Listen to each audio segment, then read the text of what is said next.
Hello, do you know the angles on a Z shape? If you don't, that's great. We're going to teach you that today. So this would be a Z shape. So you'd have a parallel line like this. What I'd do is I'd draw a little line going down. And it's a Z shape because you could literally see a Z.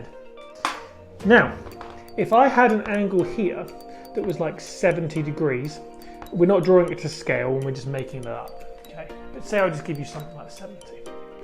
What would this angle here be? Do you think it's the same or something different? Interesting. Very good. Okay, so if you answered at home that it's the same, you got that right. If it's different, that's very good, but that's different angles, or actually for a different type of letter or a shape.